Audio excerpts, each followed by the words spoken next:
It's Maria from Still Dreaming Homestead. Happy to be back with you. But I've had one of those long and crazy days. Have you ever had one where you just feel like this? That's how I'm feeling right now. So I wanted to get to the story a little early. So we're going to continue reading in this book, the new true book, the Eskimo, the Inuit and Yupik people. So already we've learned quite a bit. If you have not yet got to see the beginning of the story, go back through the playlists for children and young at heart, and you'll be able to find this. So today we're going to begin reading about summer and winter homes.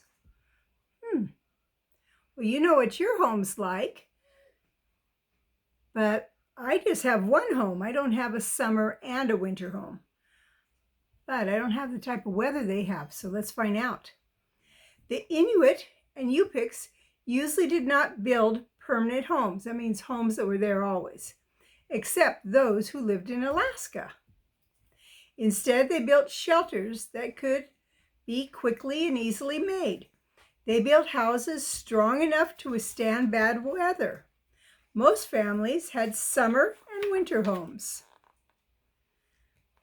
During the summer months, some people lived in tents.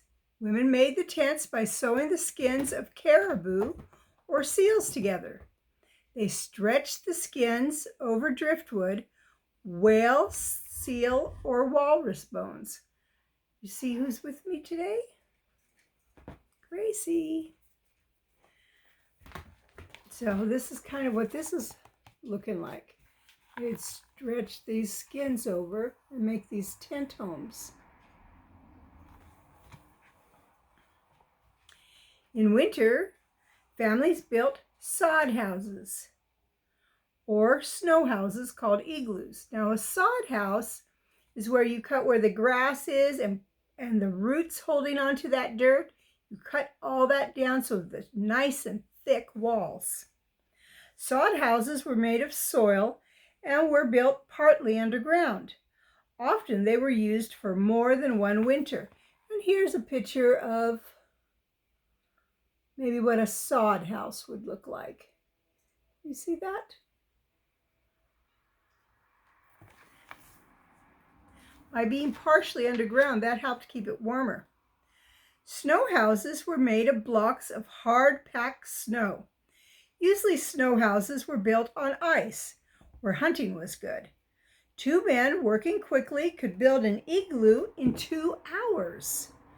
Sometimes skins used for the family tent in the summer were hung inside the igloo to keep out the cold. A lamp carved from a soft stone called soapstone was placed in the center of the igloo for warmth and light.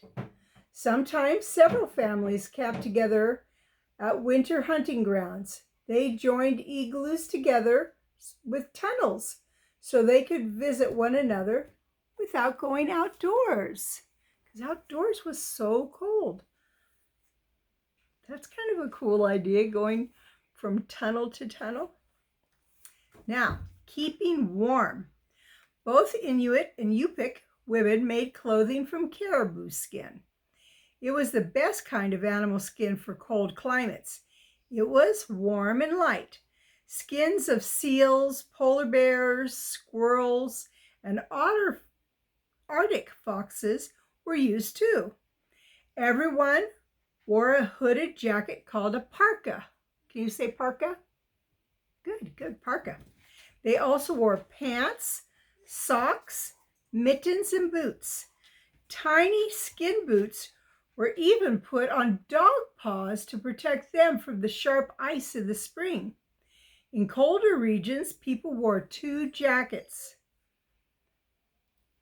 Now I'm going to kind of show you when they're drying a caribou skin what it looks like. It takes almost 12 skins to make a set of winter clothes for an adult. So here, they're drying the skin on this board. They stretch it out and they cut off any fat or anything that's on it, and probably salt it or something, I don't know. And then they stretch it out so it'll dry, and then the women will sew and sew and sew all the many pieces together to make the warm clothing. That looks very warm and beautiful. The inner jacket had fur next to the skin for warmth and softness. The outer jacket had fur on the outside. Clothing was loose-fitting. It trapped warm air between the body and the cold air outside. A woman's parka had extra room in the back so a baby could be carried against her warm body. So can you see this, how this baby's being packed?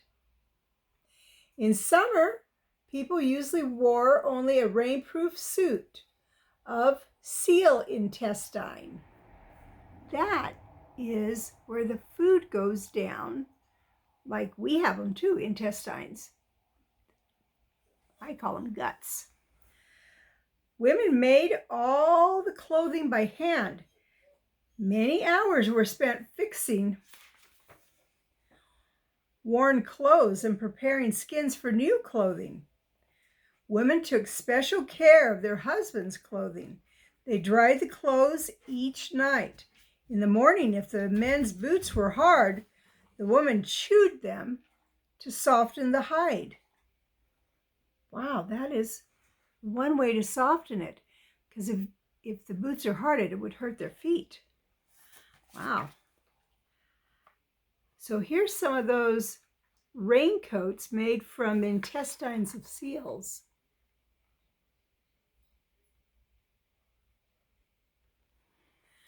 Children learn very early. Girls are taught to prepare food, make clothing, and care for babies. Boys are taught to hunt and to build igloos. Women learned to sew during their childhood. When they married, they took with them their bone knives used for scraping hides and their sewing skills. Now this picture shows a little bit. They're scraping those skins. They have to get all the meat and fat off those so that they can make it into a useful cloth. Art and storytelling. Inuit and Yupik families spend much of the long winter months inside their homes. They made things they would need for hunting and cooking during the year. They also played games and told stories called legends. Legends. There's an interesting picture right there.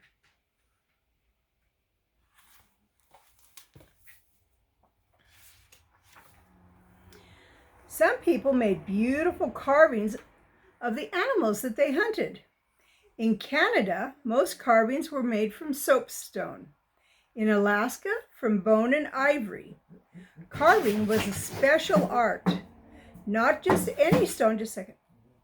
Ruby, come here. Not just any stone was used. An artist spent time holding the stone and thinking about it before carving it. Now this is beautiful. Look at this carving.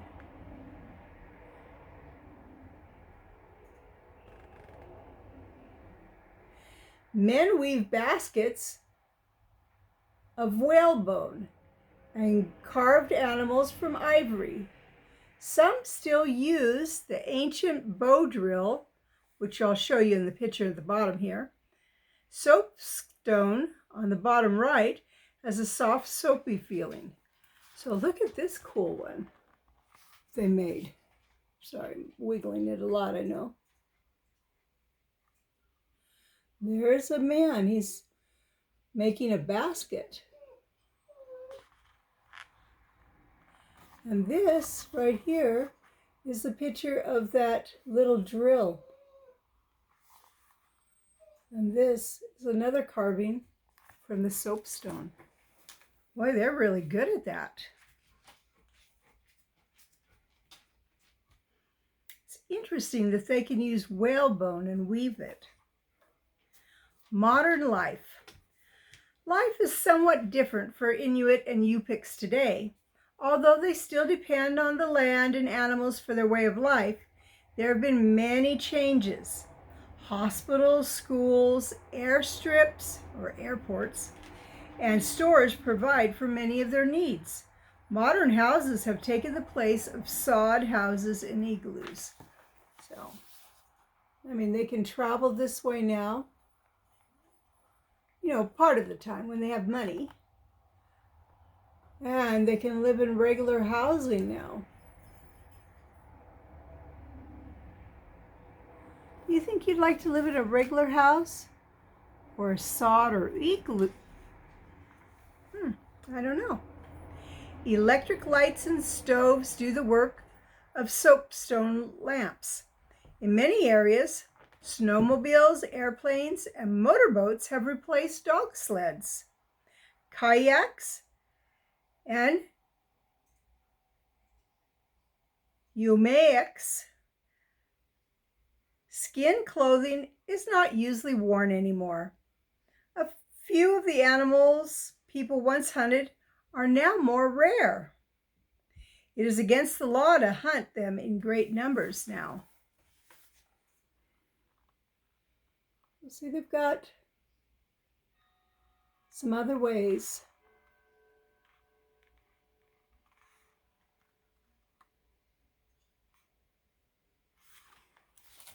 Now they're not so dependent on the land. But progress has created many problems for the people and animals. Highways and pipelines built by oil companies have been changing the countryside and disturbing the animals on which the people depend. Here's a pipeline that's carrying either oil or maybe natural gas. Inuit and Yupiks like modern ways, but they want to hold on to their own ways too. They're proud of their customs. Many depend on hunting, fishing, trapping, and gathering for a way of life. Now, I'm going to show you these great pictures. Boots called mucklucks. You see that? Mucklucks are still made with bearded sealskin sole. That's the bottom of the shoe. The style has changed little over the past 1,000 years. So here's what a muckluck looks like. It's a nice looking shoe. And here's a lady who's making one. Can you see her?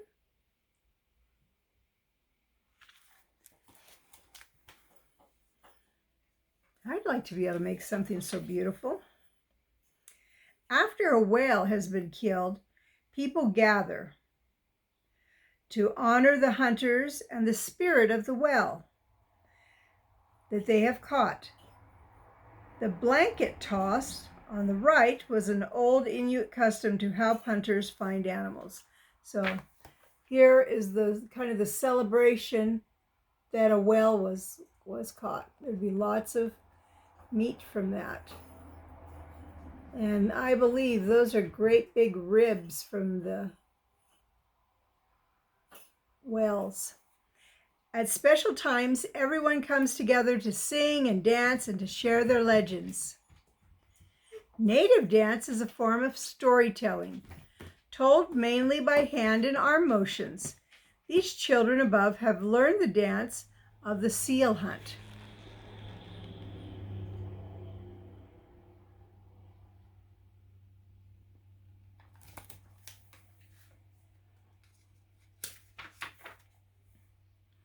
Schools prepare children for the future.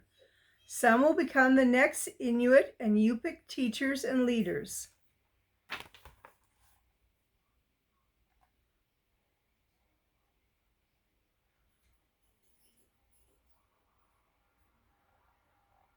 Today, Inuit and Yupiks use modern tools and modern transportation.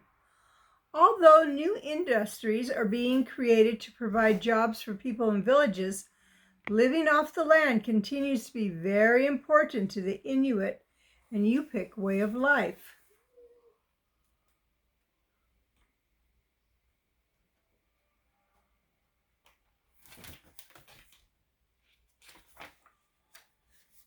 Well, I learned a lot about the people that we call Eskimos, the Inuit and Yupik people.